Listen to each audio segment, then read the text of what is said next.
Ассалаумағалейкум достар, қалдарыңыз қалай? Бізде жақсы. Бүгін ешкілерін босатып сол Атырау қаласында жаңбыр жауып, тағы да кішкене салқындау. Бірақ сонда да ешкілерім сол босау жүр. Ешкілерім тауықтардың қасына әкелдім, бірақ дәл тауық қорама емес. Ағаш жағы бар ғой, сояқта жүр бұлар. Бұлардың қасына әкелгенде тауықтар бұлардан жаман қорқады екен. Сіздер де қорқа ма, қорықпай ма айтып кетіңіздер. Менде иттен қашқан сияқты. Осы дала жаңбыр болса да енді босатып жатырмын. Дала жаңбыр болса ешкілер өліп қалады дей ма. Бірақ сонда да босатып көрдім. Жақсы жүр. Бірақ кішкене тоңат шығар, бірақ жайылымда да ауылда да осылай жүреді ғой, не дегенмен. Салқын күндерге үйренсін деген оймен. Міне қараңыздар, шөптерді көріп тұрсыздар ғой. Түрлі жақсы қамыс, мынандай шөптер, сүтті шөп әртүрлі бар. Міне осыдан басқа не керек ешкіге.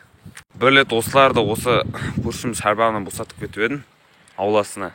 Сосын былай 5-терде босатып кеттім да, олар мен үйге кетіп қалғаннан кейін бұлар далаға шығып кеткен. Сосын 8-жарларымда келсем, бұлар жоқ. Сонда олар 2-3 сағаттай далада жүрген, менсіз. Тауып алдым әрең дегенде. Қиын болды негізі табу. Қорқынышты болды. Таба алмай қалам ба, ит жеп кетті ма деген ойлар мазалай бастады.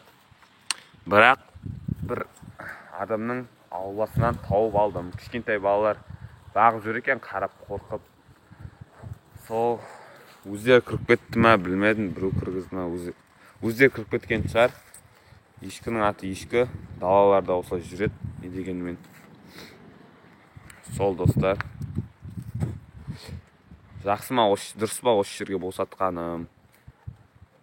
Дұрыс деп ойласаңыздар, комментария жазып кетіңіздер. Осыдан басқа не керек енді, қараңыздар ше. Чөткі. Міне шөптер жетеді. Айдар деген дос баламмен де осы жаққа босатып едім алдында, ол келмей қалды уже. Ода бір ешкі, нән. Сосын бір еркек несі олды әйтеуір.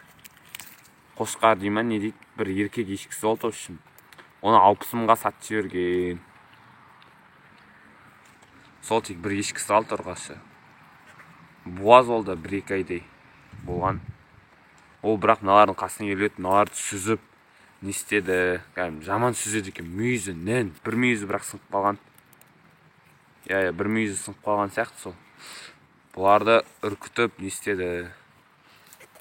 Мыналарға кеше картоп беріп едім шөппен. Ана ағы мынаны жаман сүзеді. Неге? Олай.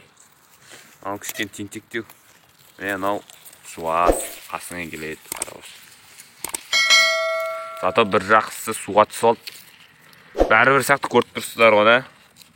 Андай, не уже жаңбыр басылды. Басылды, мана жаман жауып еді, қараңыздар жердің бәрі. Балшық болады. Міне. Көрдіңіздер ғой. Бірақ енді жаңбыр басылды. Күн жақсы, жылылау. Ондай қатты салқын емес, не дегенмен. Болады жүруге бұларға. Көрдіңіздер, рахаттанып шөптерін жеп жатыр. Тауықтарым қораларында өздерінің. Молодец. Ойбе. Қазір.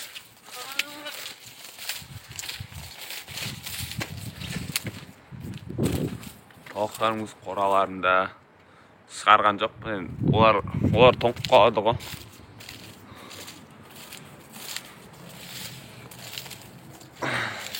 Қаздарды бір апта бұрын осы жаққа босатып едім. Олар жегісі келмей, үйрене алмай жүрді. Жақсы де босатқан жоқпын. Өзде осы жаққа шөптерін жұлып берем.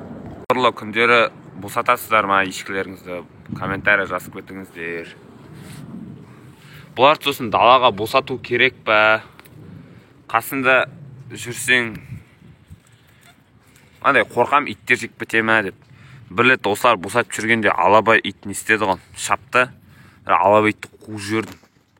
Кәдімгі бұларға нән алабай еркек.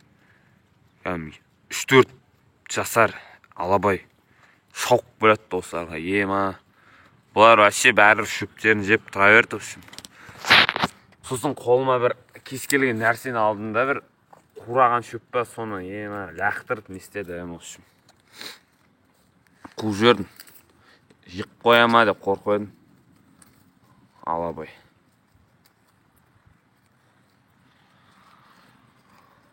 Бұлар жоғалып кеткенде әрең таптым.